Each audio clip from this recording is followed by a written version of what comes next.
राम राम बच्चा पार्टी जय भोले यार आप सभी का स्वागत है एक बिल्कुल ही भाई साहब न्यू वीडियो में भाई साहब। तो भाई साहब करने से पहले मैं आपको बता दूं यहाँ पर कि आज हम इस वीडियो में करने वाले हैं क्या आईटी 402 का एक बिल्कुल ही न्यू सैंपल पेपर जो कि भाई आपके आने वाले पेपर के लिए बहुत ज्यादा इंपॉर्टेंट होने वाला है। इसमें से कम 3 से 4 क्वेश्चन तो आपके पेपर में आने ही आने हैं और आपको एक आइडिया भी लग जाएगा कि आपका पेपर आएगा तो आएगा कैसा। ठीक है, टाइम मैनेजमेंट भी हो जाएगा, सारी चीजें यहाँ पर क्लियर हो जानी है। तो देखो सेक्शन ए आएगा जिसमें ऑब्जेक्टिव टाइप क्वेश्चंस आने हैं, कितने 24 मार्क्स के आ सकते हैं भाई साहब। ठीक है, 5 क्वेश्चन वहां पर आपको मिलेंगे देखने के लिए जिसमें कि हर में 4 या 5 एमसीक्यू आपको करने होंगे जो भी हो। बाकी आपको सेक्शन बी में सब्जेक्टिव टाइप क्वेश्चन करने हैं जो कि 26 मार्क्स के लिए आएंगे। 16 क्वेश्चन आएंगे जिसमें से आपको करने सिर्फ 10 हैं। ठीक है, और वो भी इंस्ट्रक्शंस के साथ साथ करने हैं। चलिए तो इसी के साथ बेटा शुरू करते हैं, मतलब पेपर जो है वो अच्छा होने वाला है, एमसीक्यूज भी रहेंगे और अपना वो भी रहना है, तो मजे से भाई अपना सारा काम कर सकते हैं। इसी के साथ शुरू करते हैं पहले क्वेश्चन से। यहाँ पर आपको कितने करने हैं, एनी 4 आउट ऑफ 6 में से। तो सुरेश ने क्या करा, एक 100 मीटर की रेस जो है वो पार्टिसिपेट किया और उसको जीता भी। इससे क्या हुआ, उसको मोटिवेट हुआ। मोटिवेट होकर उसने रोज सुबह प्रैक्टिस करना शुरू कर दिया। तो बेटा बताओ ये किस टाइप का मोटिवेशन है भाई, वो क्यों भाई रेस में मतलब प्रैक्टिस कर रहा है उसके लिए, क्योंकि बेटा वो प्राइज जीता। प्राइज एक एक्सटर्नल रिवॉर्ड है या नहीं है, तो इसको अपन कैसा कहेंगे, एक्सटर्नल मोटिफिकेशन वो मोटिवेशन कहेंगे या नहीं। दूसरा देखो क्या, रेखा जो है भाई वो सुबह 5 बजे उठती है, अपनी डांस क्लासेस के लिए जाती है, देन वहां से वापस लौटने के बाद घर आकर अपना वो दोबारा से सारा क्या करती है, होमवर्क करती है स्कूल जाने से पहले। तो ये क्या चीज है, सेल्फ अवेयरनेस, सेल्फ रेगुलेशन या नन ऑफ दीज या सेल्फ मोटिवेशन। तो बेटा वो खुद से कर रही है भाई, उसके अंदर इतना सेल्फ मोटिवेटेड है, वो उसे सेटिस्फाई करती है चीज इसलिए उस चीज को करती है। तो ये एक सेटिस्फाइंग सेल्फ मोटिवेशन में आता है, यानी इंट्रिंसिक मोटिवेशन जो अपन ने पढ़ा था। अगला क्या है कि फाइल नेम जो होता है बेटा, वो फाइल नेम एक्सटेंशन से कैसे सेपरेट किया जाता है। देखो मैंने अगर कोई भी फाइल लिखी जैसे फर्स्ट डॉट docx, तो ये दोनों भाई जो एक्सटेंशन है फाइल का नेम वो किससे सेपरेट होता है, इस पीरियड से। तो बेटा यहाँ पर हम ये जो सी ऑप्शन है इसे मार्क करने वाले हैं। Which option is not required to keep a device cool, कौन सा भाई ऑप्शन इनमें से हमारे डिवाइस को ठंडा रखने के लिए काम में नहीं आता। कि keep the device unplugged when in use, कि जब आप अपना काम कर रहे हो तो डिवाइस को क्या करें, अनप्लग ही रखें। ठीक है, या फिर अपने डिवाइस को धूप से बचाएं, ये बात तो सही है, धूप से बचाओगे तो अपने आप ही वो कम गर्म होगा। या फिर अपने कंप्यूटर का जो फैन है वो सही तरीके से वर्क कर रहा हो, ये भी बात सही है, अगर कंप्यूटर का फैन सही तरीके से वर्क करेगा तो वो गर्म नहीं होएगा। बाकी अपने लैपटॉप को ब्लैंकेट से कवर करके ना रखें, ये भी बात सही है कि उसकी हीट जो है आराम से पास होती रहे। तो जो डाउटफुल ऑप्शन है वो है बेटा ऑप्शन नंबर 1, इसका कोई फर्क नहीं पड़ेगा कि आप उसे प्लग इन रख रहे हैं या नहीं रख रहे हैं। अगला क्या है, how can entrepreneur get the work done by his team और हर टीम। देखो बेटा वो अपनी टीम से कैसे काम करवा सकता है, पहली बात तो मोटिवेशन से, बाकी स्पिरिट ऑफ टीम वर्क से भी। तो यार दोनों ही बातें जो है, ये वाली और ये वाली क्या है, दोनों ही करेक्ट है। तो इसलिए बेटा मैं क्या कह दूंगा, मेरा जो ऑप्शन ए हो जाएगा वो इसका आंसर हो जाएगा। अगला क्वेश्चन का है, innovation of an entrepreneur includes, innovation का इंक्लूड करती है introducing new product, opening new product, division of work, या फिर both opening new product and introducing new product. सीधी बात है बेटा, नई मार्केट और नई प्रोडक्ट दोनों को इंट्रोड्यूस करना भाई हमारा किस में आता है, इनोवेशन में आता है। अगला क्वेश्चन आपका आता है, इसमें आपको एनी 5 करने हैं 6 में से। यहाँ पर पूछा गया था, general arrangement of text in the document is known as. भाई जनरल अरेंजमेंट किसके नाम से जाना जाता है, टेक्स्ट अलाइनमेंट, क्लिपबोर्ड, फॉर्मेटिंग या मार्जिन। इसका सही आंसर है बेटा फॉर्मेटिंग। ठीक है, अगला क्वेश्चन क्या है, default tab space. Default tab space कितना होता है बेटा, वो होता है 0.5। अगला क्या है, which of the following is a set of formats consisting of such things as font, colours etcetera. के मतलब बेटा ऐसे सेट ऑफ फॉर्मेट्स को क्या कहा जाता है जो कि अपने अंदर फॉन्ट और कलर वाली जो एडिटिंग वाली चीजें हैं उनको कंटेन करके रखते हैं। मार्जिन तो बिल्कुल नहीं कहते, इंडेंट स्पेसिंग में आती है, लीडिंग भी नहीं कहलाती। तो बेटा जाहिर सी बात है हम स्टाइल आराम से कह सकते हैं। अगला क्या है भैया, the by default the dash option is selected when we click on the file new option. जब हम फाइल में जाके न्यू ऑप्शन पे क्लिक करते हैं तो क्या सिलेक्ट होता है पहले से, new document, blank document, none of these या डॉक्यूमेंट। तो बेटा यहाँ पर जो होता है वो है blank document. Which for extension is given to the document by default in MS Word, कौन सा एक्सटेंशन एमएस वर्ड में डिफॉल्टली डॉक्यूमेंट के पास होता है। तो बेटा वो है यहाँ पर आपका बिना किसी देरी के .docx। .odt किसके पास होता है ये आप मुझे कमेंट करके बताएंगे फटाफट से। विच of the following is not an auto shape, इनमें से कौन सी जो चीज है वो ऑटो शेप नहीं है, क्लिप आर्ट, कर्व, लाइन या फिर सर्कल। देखो बेटा सर्कल, कर्व और लाइन ये तो तीनों आपको शेप्स मिल जाती हैं, लेकिन क्लिप आर्ट कोई शेप नहीं है बल्कि ये तो एक टूल है। तो यही एक ऑटो शेप नहीं होगी। अब आपसे पूछा गया यहाँ पे भी आपको यानी 5 करने हैं कि वर्कशीट क्या होती है। वर्कशीट ग्रुप ऑफ सेल है या कमांड यूज्ड है या रेंज ऑफ वैल्यूज है 23 से लेकर 234 तक या ग्रुप ऑफ वर्कशीट है।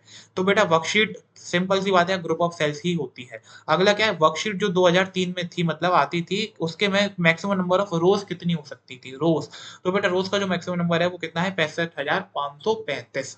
उसके अलावा अगर हम देखें अगला क्वेश्चन क्या है डिफाइंड रेंज ऑप्शन जो होता है वो किस मेन्यू के अंदर अवेलेबल होता है डेवलपर में इंसर्ट में व्यू में या डेटा है। तो बेटा ये ऑप्शन होता है हमेशा डेटा टैब के अंदर। अगर हम बात करें बेटा a worksheet is a dash none of these processing software collection of workbook या combination of rows and column। तो इसमें आप मुझे बच्चा बच्चा बता सकता है कि आंसर क्या होगा combination of rows and column। अगला क्या है which of the following changes are not recorded in a share worksheet। जब आप वर्कशीट को शेयर कर रहे होते हो तो कौन से चेंजेस बेटा नॉट रिकॉर्डेड होते हैं। मैंने आपको बताया था कि भाई सिर्फ इंपॉर्टेंट चेंजेस ही रिकॉर्ड किए जाते हैं फालतू नहीं किए थे। फालतू कौन से होते हैं बेटा सेल फॉर्मेटिंग वाले कि कलर अदल बदल रहे हो या अलाइनमेंट चेंज कर रहे हो वो चीज नहीं रिकॉर्ड होती है। हाँ अगर वैल्यू वैल्यू बदलोगे कुछ और में इंपॉर्टेंट चेंजेस करोगे तो वो सब रिकॉर्ड होंगे। How can we set page border in Excel. बेटा एक्सेल में पेज बॉर्डर कैसे सेट कर सकते हैं। असलियत में बात तो ये है कि हम एक्सेल में पेज बॉर्डर सेट कर ही नहीं सकते हैं। ठीक है तो ये इसका सही आंसर हो जाएगा। अगला क्वेश्चन है which of the following is not the advantage of a database. Database का कौन सा एडवांटेज नहीं है। देखो डेटा की सिक्योरिटी हमें मिलती है। डेटा की जो रिडंडेंसी है भाई साहब कॉपिंग वाला और सब मल्टीप्लाइंग वाला वो चीज है वो कम हो जाती है। और क्या डेटा की इनकंसिस्टेंसी बढ़ जाती है ये बात गलत है बेटा बल्कि डेटा की कंसिस्टेंसी बढ़ती है।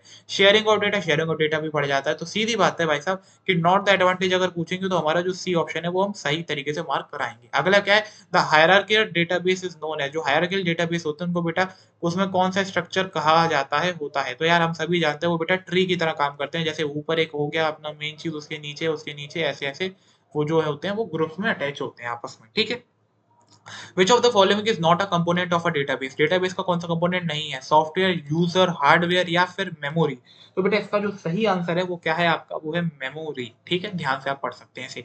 Database can be best described as database को हम बेस्टली किस क्या वर्ड्स का यूज करके डिस्क्राइब कर सकते हैं। Organize collection of data all of these useful presentation of data या ग्राफिकल रिप्रेजेंटेशन। देखो मेरे हिसाब से बेटा जो बेस्ट है ना वो क्या है ऑर्गेनाइज्ड कलेक्शन ऑफ डेटा के जो डेटा है वो ऑर्गेनाइज्ड होता है एकदम बढ़िया तरीके से। Relationship can be created between relationship कैसे क्रिएट कराया जा सकता है नन ऑफ दिस के बीच में टू और मोर टेबल्स या सिर्फ टू टेबल या सिर्फ एक टेबल। तो बेटा सीधी बात है दो या दो से ज्यादा टेबल्स के बीच में हम रिलेशनशिप क्रिएट कर सकते हैं। Which language help to extract fetch data from table. भाई टेबल से हम किस लैंग्वेज की मदद से डेटा एक्सट्रैक्ट कर सकते हैं। HTML ये तो वेब पेज बनाने के काम में। पाइथन ये नहीं ये तो प्रोग्रामिंग चलेगा ही। My SQL is the right answer बेटा। माई एसक्यूएल में आप क्या लिखते हो क्वेरीज लिखते हो भाई साहब अपना सिंटेक्स की मदद से अपना आसानी से उससे डेटा एक्सट्रैक्ट कर सकते हो। तो C option is the right answer. अगला क्या है बाबूजी to join the internet the computer has to be connected to. अगर आपको इंटरनेट से ज्वाइन होना है तो बेटा आपका कंप्यूटर किससे कनेक्ट होना चाहिए। इंटरनेट आर्किटेक्चर बोर्ड से नन ऑफ दिस से ISP से या फिर इंटरनेट सोसाइटी से। सीधी बात है बेटा सबसे बढ़िया आंसर इंटरनेट सर्विस प्रोवाइडर। अगला क्वेश्चन का is an dash is an example of text based browser which provide access to the internet in text only mode. कि जो सिर्फ हमारा एक्सेस में प्रोवाइड कराता है इंटरनेट को टेक्स्ट ओनली मोड में। देखो बेटा मोजिला फायरफॉक्स है ये तो भाई पिक्चर ग्राफिकल सब में कराता है। लिंक्स हमें पता नहीं इंटरनेट एक्सप्लोरर ग्राफिकल भी है सब है। तो ऑल ऑफ दिस तो होगा नहीं यहाँ पर ओनली अगर टेक्स्ट मोड पूछा गया तो हम यहाँ पर लिंक्स ही कह देंगे जो हमें ढंग से पता भी नहीं तो वही हमने एक तरीके से गैस करके काम कर लिया। Digital information is converted into analog information. Digital information को एनालॉग इन्फॉर्मेशन में बेटा कन्वर्ट किया जाता है मॉडर्न से कहाँ पर डेस्टिनेशन कंप्यूटर पर neither destination not source both destination and source या सिर्फ सोर्स। तो बेटा जिसका सही आंसर है वो है आपका सोर्स कंप्यूटर। ये क्वेश्चन जो है ये थोड़ा VVIP है पहले भी कई बार पूछा जा चुका है। अगला क्वेश्चन है network form between computer which are spread across the continent. Continent में जो स्प्रेड होते हैं एशिया यूरोप साउथ अफ्रीका यहाँ पर वो कौन सा नेटवर्क कहलाएगा। तो बेटा सीधी बात है वो कहलाता है wide area network. Wide area network कहलाता है या नहीं कहलाता है सर बिल्कुल सही बात। अगला क्वेश्चन देखिए बेटा अगला क्वेश्चन क्या है home page helps viewers to find out what they can find on a particular site. Home page is the dash कि भाई होम पेज हेल्प करता है हमारे यूजर्स को बिकॉज वो क्या होता है none of these index page first page या अबाउट पेज। सीधी बात है बेटा अबाउट पेज तो नहीं होता इंडेक्स हम उसे कहेंगे नहीं हमारा फर्स्ट पेज होता है वेबसाइट का। कैसा पेज फर्स्ट पेज होता है हमारी वेबसाइट का। उसके अलावा भाई अगला क्वेश्चन है द फर्स्ट नेटवर्क इज पहला नेटवर्क कौन सा था NET नेट या अर्पा नेट या फिर NSF नेट या फिर इंटरनेट। सीधी बात है बेटा अर्पा नेट भाई कई बार बात हो चुकी है। अर्पा नेट यानी कि advance research project agency network. ठीक है ये था। अब भाई अगला क्वेश्चन जो आता है बेटा वो क्या है What should we do when we become aware of our flaws। कि जो हमारे अंदर कमियां हैं बेटा अगर हम उनसे अवेयर हो जाएँगे। ये जो मेनली सेक्शन बी है यहाँ पर पहला जो आएगा क्वेश्चन आपका वो एम्प्लॉयबिलिटी स्किल से आएँगे, वहाँ पे 5 क्वेश्चन देन उसके बाद सब्जेक्ट स्पेसिफिकली चलेगी और फिर उसमें लॉन्ग चलेंगे। लॉन्ग के बाद आपका ये जो है वो कहानी खत्म होगी। तो अगर हम सबसे पहले जो क्वेश्चन देखें कि कैसे भैया हम अगर फ्लॉ से अवेयर हो जाएँ तो फिर क्या करेंगे बेटा जी हम? तो सीधी बात है इसकी मैं आपको नीचे से सॉल्यूशन बताता जाऊँगा, एमसीक्यूज़ तो मैंने कर लिए थे खैर। यहाँ से मैं आपको एकदम बताता जाऊँगा। देखो जब हम बेटा अपने फ्लॉस के बारे में अवेयर हो जाएँगे ना तो हमें उन्हें छुपाना नहीं चाहिए, बल्कि अदर पीपल की हेल्प लेनी चाहिए हमें उन्हें ओवरकम करने में। अगला क्वेश्चन हमसे पूछा गया है यहाँ पर बेटा अगला क्वेश्चन क्या है ध्यान से देखें, what is fatigue related stress, why is it difficult to avoid? देखो बेटा फैटिग रिलेटेड स्ट्रेस क्या होता है? मान के चलो एक आध दिन में बेटा खूब 10-10 12-12 घंटे पढ़ाई कर लेता हूँ, काम कर लेता हूँ। जब अगर मैं बॉडी फिर उससे क्या होता है बेटा मेरी जो बॉडी है ना वो एकदम टॉल लेने लगती है। एकदम भाई उसपे बॉडी पे ज़्यादा प्रेशर आ जाता है जिसके कारण जो फैटिग रिलेटेड स्ट्रेस है बॉडी में वो डेवलप होने लगता है। अब भाई उसको डिफिकल्ट इसलिए करना अवॉइड है बिकॉज़ हमारे हेक्टिक रूटीन्स होते हैं, काफ़ी शेड्यूल हैं। पर हाँ, तब भी हम उन्हें बेटा अवॉइड कर सकते हैं एक अच्छी लाइफ़स्टाइल फ़ॉलो करके, टाइम मैनेज करके हम अपना जो है वो काम कर सकते हैं। यहाँ पर ठीक है बेटा? ओके। अगला क्वेश्चन क्या है बाबूजी? देख लीजिए। 1 सेकंड भैया घबराने की कोई बात नहीं। अगला क्वेश्चन क्या है? How a new presentation can be created. बेटा पावर पॉइंट में जाओगे, समझ गए, वहाँ पे न्यू पे क्लिक करके नई प्रेजेंटेशन बना दोगे आराम से।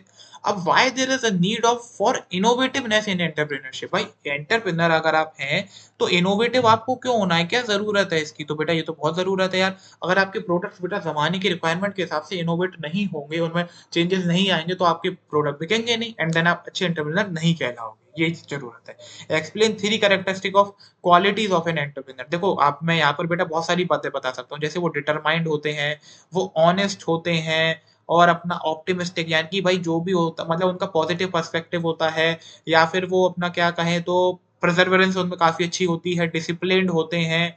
डिसिप्लिन के साथ बेटा वो अगर बात की जाए तो कॉम्पिटिटिव होते हैं। तो ये सारी आपकी जो बातें हैं उनकी क्वालिटीज़ ये आप वहाँ पर बता सकते हैं। ओके।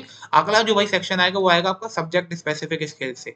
तो अगर आपसे कोई पूछे कि आपको कॉपीराइट जो सिंबल है उसको कैसे इंसर्ट करना है वर्क के डॉक्यूमेंट में, तो आपको कुछ नहीं है, पहले क्या करना है वर्ड खोल लेना है, देन उसमें आपको किस पे जाना है, इंसर्ट में जाना है। इंसर्ट में जाने के बाद बेटा आपको क्या मिलेगा, सिंबल का आपके जो है वो ऑप्शन मिल जाएगा, सिंबल पे क्लिक करना है। सिंबल पे जाने के बाद बेटा आपको मोर सिंबल्स पे जाना होगा, उसमें आपको कॉपीराइट का जो सिंबल है वो मिल जाएगा, उसको सिलेक्ट कर लेना, देन उसको आके आप इंसर्ट कर दोगे आसानी से। What are objects in word processing software? Objects क्या होते हैं? बट हम सब जानते हैं जैसे शेप्स है, ग्राफिक्स है जिनका हम यूज़ करते हैं, वही सारी चीज़ें जो होती हैं वो एक तरीके से ऑब्जेक्ट कहलाती हैं। अगर हम यहाँ पर देखें तो वही हमें चीज़ दिखेगी क्या कि अगले नीचे चलते हैं। अपना word processor object allow different formatting within the same object. However, word processor objects are printed as an image, so they require quite a bit more processes than a normal single or multi-line text object. Word processor include text, graphical and embedded objects. मतलब जो word processor के जो objects होते हैं उनमें बेटा images भी आती हैं, text भी आती हैं, other types के embedded objects भी आ जाते हैं। ठीक है, वो हमें फॉर्मेटिंग करने में मदद करते हैं भाई हमारे टेक्स्ट मतलब जो एक तरीके से डॉक्यूमेंट है उसको हम फॉर्मेट कर देते हैं उनको ऐड करके। ठीक है बेटा। अगला जो बाबूजी क्वेश्चन है, why do you need to freeze and rows and columns in a spreadsheet? आपको क्यों फ्रीज करना पड़ता है? इसका बहुत ही सिंपल सा जवाब है क्या कि अगर आप बेटा ये पूरी वर्कशीट है, आप अगर इसका एक एरिया चाहते हो कि आपको हमेशा दिखे ही दिखे और आप चाहे फिर उसमें आगे व्यू में स्क्रॉल भी कर लें तब भी ये गायब ना हो, तो बेटा उसमें आप क्या करेंगे कि जो यहाँ की रोज एंड कॉलम्स हैं उनको हम फ्रीज कर देंगे वहां पर, जिससे कि हमारा वो जो है वो व्यू कभी नहीं वहां से हटेगा, हमें दिखेगा। या फिर कभी-कभार हम इसको क्या करते हैं अंदर से विंडो को स्प्लिट भी कर सकते हैं अलग से। ठीक है? अब आपसे क्वेश्चन पूछा जाए what are the disadvantages of typical file processing system? ये फिल नहीं, ये फाइल प्रोसेसिंग है बेटा, उसके क्या डिसएडवांटेजेस होते हैं? तो यहाँ पर मैं आपको बता दूं उसके डिसएडवांटेजेस आएंगे, डेटा रिडंडेंसी बढ़ जाएगी, डेटा इनकंसिस्टेंसी बढ़ जाएगी, डेटा इनसिक्योरिटी हो जाएगी एंड काफ़ी सारी चीज़ें जो यहाँ पर लिखी हुई हैं बेसिकली वो सब बातें हो जाएँगी। अगर आप देखें तो यहाँ पे आराम से देख सकते हैं कि अनशेयरेबल डेटा हो जाएगा, स्टैंडर्डाइज़्ड डेटा हो जाएगा, ये सारी चीज़ें हैं। अगला क्वेश्चन बेटा यहीं से मैं आपको बता सकता हूँ क्या है, पूछा गया है आपसे व्हाट इज़ आरडीडीबीएमएस? ये बहुत इंपॉर्टेंट क्वेश्चन है, पूछा जा सकता है कि रिलेशनल डेटाबेस मैनेजमेंट सिस्टम क्या होता है? तो आप उनसे कहेंगे कि ये भाई एक डेटाबेस मैनेजमेंट सिस्टम है जो कि हमें प्रोवाइड करता है feature to create, update and administer data. ठीक है? जिससे कि हम इसमें क्या कर सकते हैं आसानी से रिलेशंस बना सकते हैं और अपने डेटा को रिट्रीव कर सकते हैं मल्टीपल टेबल से एक संग। बाकी ये डेटा इंटीग्रिटी को क्या करता है इंश्योर करता है और मेंटेन करता है। उसके अलावा भाई हमारा क्वेरीज रन करके हम मल्टीपल ऑब्जेक्ट्स के थ्रू बेटा मल्टीपल टेबल्स के थ्रू डेटा एक ही बार में अपना रिट्रीव कर सकते हैं। इसके एग्जांपल आप लिख देंगे लिब्रे ऑफिस बेस है, एमएस एक्सेल है या साइबेस है या फिर माईएसक्यूएल। ठीक है? अगला जो क्वेश्चन पूछा था बेटा वो आपसे यहाँ पर क्या था, व्हाट इज रिपीटर? रिपीटर क्या होता है सर? ये वीट लिख दिया मैंने गलती से, आप उसे मान लीजिए वॉट है। रिपीटर, देखो बेटा रिपीटर एक नेटवर्किंग डिवाइस है जो कि क्या करता है, जब उसे वीक सिग्नल मिलते हैं ना किसी सोर्स से आते हुए, उनको एम्पलीफाई करता है। एम्पलीफाई मतलब बेटा उनको दोबारा से रीबिल्ड करता है, उनमें ओरिजिनल स्ट्रेंथ के संग उनको क्या करेगा, फिर अपनी डेस्टिनेशन पर फेंकता है, यानी कि मतलब पास आउट करता है। तो बेसिकली रिपीटर जो होता है वो वहां पर यूज किया जाता है जहां पर जो डिवाइसेस या सिग्नल्स है उन्हें लॉन्ग डिस्टेंस के थ्रू होकर जाना पड़े। ठीक है बेटा जी। अब जो अगला क्वेश्चन है, यानी अपना देखो ये दोनों सेक्शन यहाँ से निपट गए, शॉर्ट वाले ये दोनों के। अब जो अपना बचा है वो क्या है, long long subject specific specific skills में क्वेश्चन। अब जैसे क्या है क्वेश्चन, राहुल जो है वो अपना वर्ड प्रोसेसर के डॉक्यूमेंट में काम कर रहा है, केमिस्ट्री कोर्स वर्क बना रहा है, और उसे अपना जो रोल नंबर है, पेज नंबर है, वो फोटर ऑफ डॉक्यूमेंट में इंसर्ट करना है। तो आपको बताओ पहले फोटर क्या होता है। देखो बेटा फोटर वो टेक्स्ट होता है जो हर पेज नंबर के, हर पेज के क्या होता है, एंड में आता है। उसमें अपन पेज जैसे कि क्या होता है, अपनी कौन कौन सी चीज देते हैं, पेज नंबर दे देते हैं, रोल नंबर दे देते हैं। ठीक है, ऐसी अपनी जो चार दो तीन चीजें वो वहां पर लिख सकते हैं। In the text coursework Rahul wants to insert only page number, where should he insert page number, in the header, in the footer और in the text of every page. तो भाई हमें पूछा गया है कि कहाँ पर वो इंसर्ट कर सकता है पेज नंबर। जाहिर सी बात है, हमें क्वेश्चन ने आंसर दिया है कहाँ, फुटर में। Is it possible to insert a footer without using inserting a header. तो क्या ये पॉसिबल है कि हम फुटर को इंसर्ट कर सकते हैं बिना हेडर को इंसर्ट किए। बेटा बहुत ही बेसिक सा क्वेश्चन है ये यार, कितनी आसान बात है। यस इट इज पॉसिबल, भाई पॉसिबल है, बिल्कुल है। जिन भी बच्चों ने थोड़ी भी प्रैक्टिस कर रखी होगी ना, उन्हें वहां पर क्या हो जाएगा, मजा जो है वो आ जाएगा। अगला क्वेश्चन बेटा क्या है यहाँ पर, आपसे आपसे पूछा जाएगा व्हाट इज कंडीशनल फॉर्मेटिंग। जो बेटा वहां पर होती है ना, कहाँ आपके एक्सेल में, वहां पर जो कंडीशनल फॉर्मेटिंग रहती है वो क्या होती है, वो आपको क्या हेल्प करती है, इसी टाइप का क्वेश्चन है। मैं इसलिए वापस ऊपर नहीं जा रहा क्योंकि यहीं से समझा दूंगा कि कंडीशनल फॉर्मेटिंग एक मोस्ट सिंपल पावरफुल फीचर है एक्सेल स्प्रेडशीट का। हम उसका इस्तेमाल करके कोई भी सेल को हाईलाइट कर सकते हैं अपनी कंडीशन के साथ। भाई हमें इसको कराना है, इसी को कराएंगे। तो कंडीशनल फॉर्मेटिंग जो एक्सेल होती है यूज में बेटा, उसको भाई कई सारी काम को डुप्लीकेट कराने के लिए भी यूज किया जाता है। जैसे उसके जो भी अल्टरनेटिव है, कोई सेल है, कोई इसके लिए क्राइटेरिया डिफाइन कर दिया, तो वो कई सारी डुप्लीकेट्स को भी आइडेंटिफाई कर सकता है, या अपन ने जो फिल्टर डाल दिया उस हिसाब से भी हम काम कर सकते हैं। अब आपसे पूछा गया यहाँ पर कि आप कैसे करेंगे वो, तो सबसे पहले आपको क्या करना है भाई, सिलेक्ट द डेटा। पहले आप उस डेटा को सिलेक्ट कर लो जिसमें डुप्लीकेट्स होने वाले हैं। होम टैब पे जाओ, कंडीशनल फॉर्मेटिंग पे जाओ, फिर वहाँ पे हाईलाइट सेल रूल्स पे जाने के बाद आपको डुप्लीकेट वैल्यूज पर जाना होता है, और देन आपका ये जो काम है वो कंप्लीट हो जाता है। अगली बेटा जो बात है हम यहाँ पर, वो क्या है, डुप्लीकेट वैल्यू डायलॉग बॉक्स से लेकर यहाँ पे क्वेश्चन है। जैसे मैं आपको यहीं से बता दूं, ऊपर से बार बार जाने में मजा तो नहीं आता, क्या जाना पड़ेगा, क्या करें। देखो क्वेश्चन क्या है, हाँ ये हो गया, identify duplicates in Excel, write the step. तो बेटा राइट द स्टेप वाला भी हो गया।